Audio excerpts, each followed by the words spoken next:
Hello बच्चों, नमस्कार। स्वागत है आपका सक्सेस इन हिंदी एकेडमी में।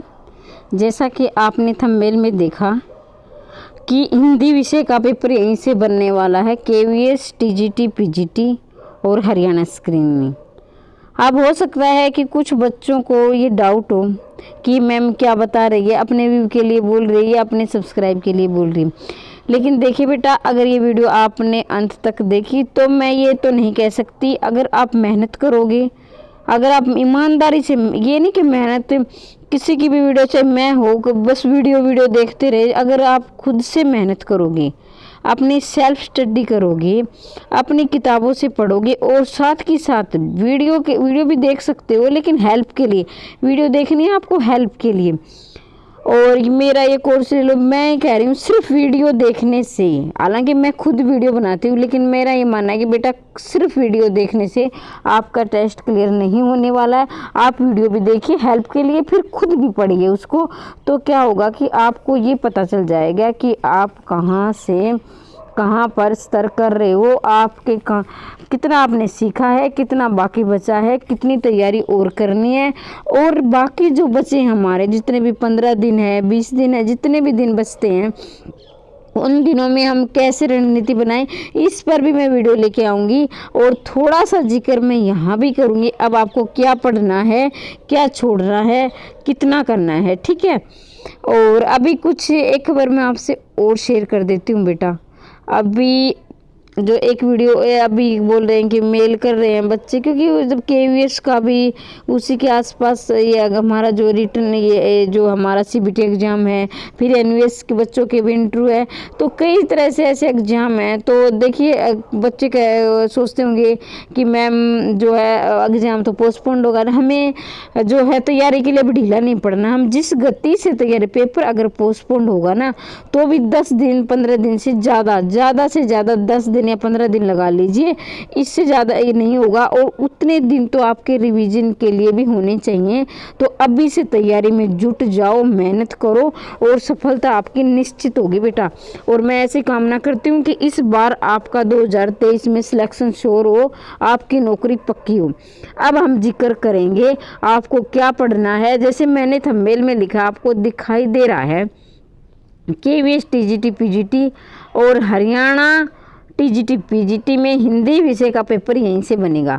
अगर ये पढ़ लिया तो आपको 2023 में शिक्षक बनने से कोई नहीं रोक सकता। तो देखिए आपको क्या पढ़ना है, उस पर हम चर्चा करेंगे। अगर हम चैनल पर नए आए हैं तो चैनल को सब्सक्राइब कर ले, बेल आइकन को दबा दे, ताकि मैं ऐसी तरह की बहुत सी वीडियो लेकर आऊँगी और आपको सहायता निश्चित ही मिलेगी, बहुत सारा आपको फ़ायदा ना मिलेगा, आपको हेल्प मिलेगी। लेकिन मैं ये नहीं कह रही कि आप 100% सिर्फ वीडियो देखने से होगा। फिर मैं कह रही हूँ तो बेटा, मैं सिर्फ अपने स्वार्थ की नहीं सोचती हूँ, मैं चाहती हूँ आपका सिलेक्शन भी श्योर हो। तो मैं कहती हूँ आप मेरी वीडियो देखिए, लेकिन क्या है, आप खुद भी पढ़िए। और इसी तरह से बड़े यूनिक जानकारी जो मेरा अनुभव हुआ आपको मैं शेयर करती रहूँगी। तो आप नए हैं तो चैनल को सब्सक्राइब करना और घंटी के निशान को दबा लेना, ताकि जब भी वीडियो डालूं आप तक पहुंच सके। तो चले बेटा, अब शुरुआत करते हैं। देखिए यहाँ आते हैं हम, ठीक है। अब हम आ गए यहाँ। तो देखिए बेटा, मैंने जो मेरा अनुभव है, जो मैंने पिछले पेपर देखे हैं, अभी हाल फिलहाल एक पेपर हुआ है जो उस डिपार्टमेंट में रहते प्रमोशन के लिए है, या और भी केवीएस के एग्ज़ाम हुए हैं, या प्रीवियस ईयर पेपरों पे मैंने जिन्होंने एग्ज़ाम दिया उन बच्चों ने जो वीडियो के नीचे मैंने कमेंट भी देखे हैं, और मैंने खुद भी एनालिसिस करके बड़ी मेहनत से ये वीडियो बनाई है। बहुत सारा मेरा टाइम लगा है। कैसे जो पिछला पेपर हुआ ना बेटा, देखिए अब मैं ज़्यादा जो है समय आपका नहीं लूँगी। जो पिछला पेपर हुआ है ना, उसमें ये हुआ है, जो देखिए 60 से 65 के बीच, मैं फिक्स नहीं कह सकती, सिर्फ 60 ही नंबर है। 60 से 65% जो पिछले ना व्याकरण के प्रश्न पूछे गए। आप क्या है, कुछ बच्चे सोचेंगे मैम सिर्फ 10 नंबर की व्याकरण पूछी जाएगी। तो देखिए 10 नंबर की व्याकरण तो है ही, बाकी आपका जो है 100 नंबर का आपका सब्जेक्ट होगा, आप सभी जानते हैं। और 80 नंबर के जो बाकी बचते हैं उसमें भी आपका 10 नंबर हिंदी होगी। तो 10 यहाँ और 100 यहाँ कितने हो गए बेटा, 110 हो गए। ठीक है, तो 110 नंबर में से कोई बच्चा 100 नंबर ले लेता है तो मैं ये कहती हूँ सिलेक्शन तो आपका यही होगा। बाकी बचे आपके 80 नंबर, 80 में से आप हाफ कर दीजिए, या यूँ कह लीजिए आप, मान लीजिए 35, 80 में से 35 नंबर यहाँ आ गए तो 135 नंबर आते हैं। और जिस बच्चे के 130 और 135 के बीच में नंबर आ रहे हैं ना, तो मैं ये कहती हूँ सफलता आपकी निश्चित है, जॉब आपकी पक्की है, यूँ समझ लें जॉब आपकी पक्की है। 130 जिसकी हिंदी में, मैं हिंदी की बात कर रही हूँ यहाँ, 130 और ज़्यादातर चांस तो 125 प्लस के ही रहने वाले हैं। ठीक है, क्योंकि मैंने पिछली मेरिट देखी है, पिछली मेरिट कितनी गई थी। ठीक है, अब बात करते हैं हमें पढ़ना क्या है, छोड़ना क्या है। देखिए आपको क्या, आदिकाल, भक्ति काल, रीति काल, अब इतना मैटर भरा पड़ा, इतना कब तक पढ़ो। देखिए अंधेरे में नहीं चलना है हमें, सिलेबस आपके सामने है।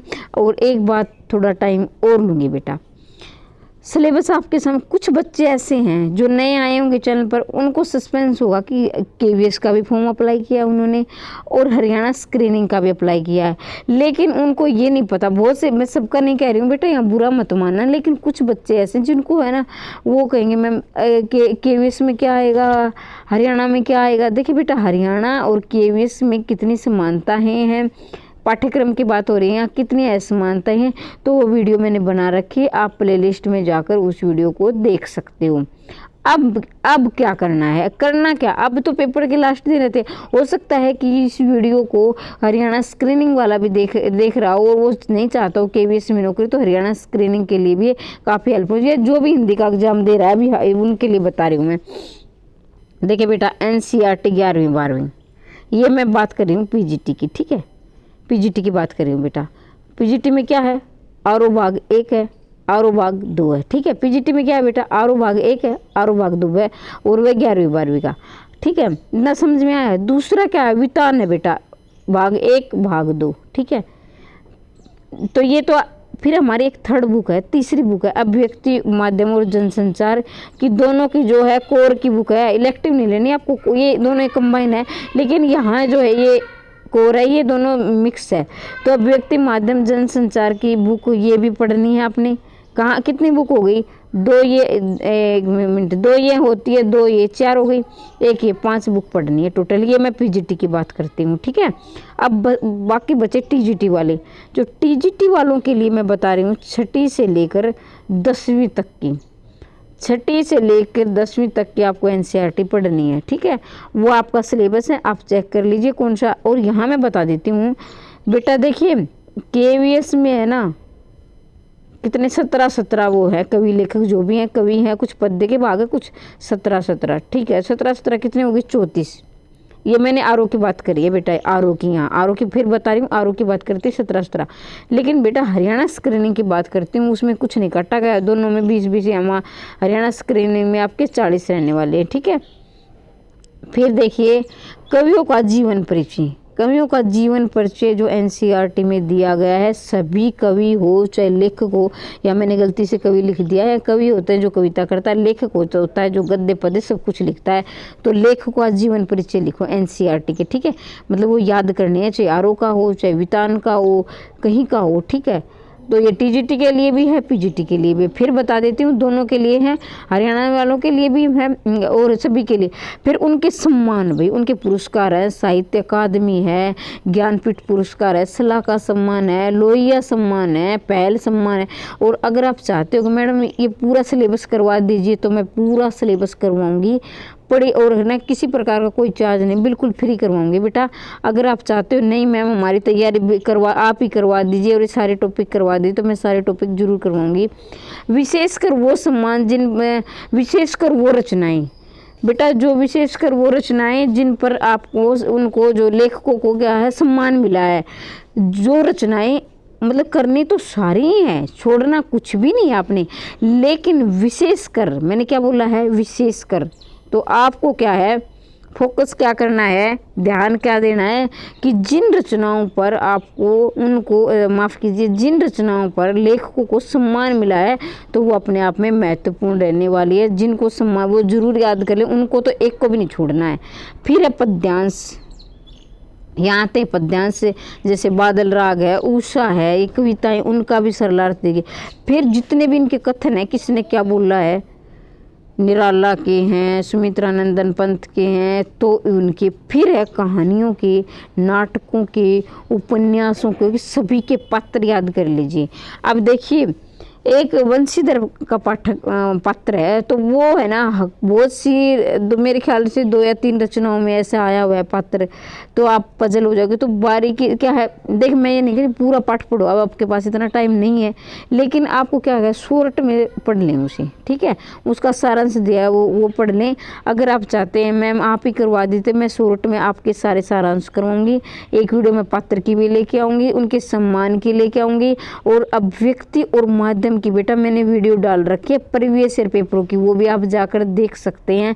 और मैं ये नहीं कह रही कि सारा सिलेबस मैं करवा रही हूँ, वहीं आप देखिए, आप कहीं से जहाँ भी आपको समझ में आता है उससे आप पढ़ लीजिए।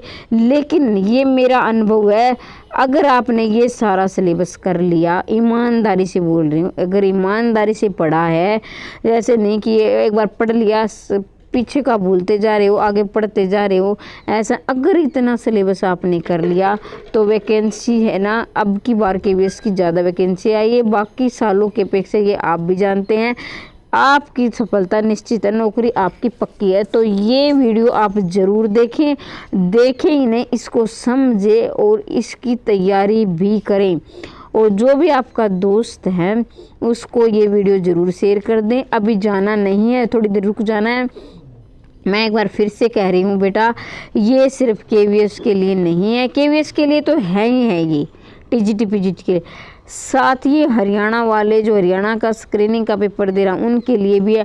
और रही बात व्याकरण की, व्याकरण को इस बात से दिमाग से निकाल लीजिए कि व्याकरण जो है 10 नंबर की आएगी। अब यहाँ पर तो पिछला पेपर में आई थी 65 नंबर की, लेकिन मैं इस बात का पूरा दावा करती हूँ आपको 110 में से 40 नंबर की व्याकरण मिलेगी। 40 नंबर कितने मायने रखते हैं आपकी जीत के लिए, और आपको ध्यान से पढ़नी है व्याकरण। और रही बात NCERT की, आरो भाग 1, आरो भाग 2 और वितान अभिव्यक्ति, ये पढ़ने ही पढ़ने हैं। आप NCERT को आप न्यू लगा लीजिए, आदिकाल, भक्तिकाल, रीतिकाल या आधुनिक काल दिए गए हैं। जो नेट का सिलेबस है बेटा, असिस्टेंट प्रोफेसर का सिलेबस है, उसको मैं नहीं कह रही वो पढ़ना, लेकिन उसको छोड़कर आप NCERT में लग जाओ। NCERT को पढ़ो जितना हो सके, अब तक आपने नहीं पढ़ा, NCERT को पढ़ो। NCERT आपकी KVS और हरियाणा में नौकरी दिलाएगी। और उनके कथन सब कुछ पढ़ना है। उनके पीछे देखिए बेटा, जो है ना जो पाठ है उनके पीछे शॉर्ट, वो अभी मैंने डाल रखे हैं, शॉर्ट प्रश्न दे उनको करें। उनकी प्रायवाची, उनके शब्दार्थ में से प्रायवाची पूछ लिए जाएंगे, वो भी जरूर करें। तो देखिए मैं कामना करती हूँ आपकी जीत निश्चित हो, पक्की हो, 2023 में आपकी नौकरी पक्का लगेगी।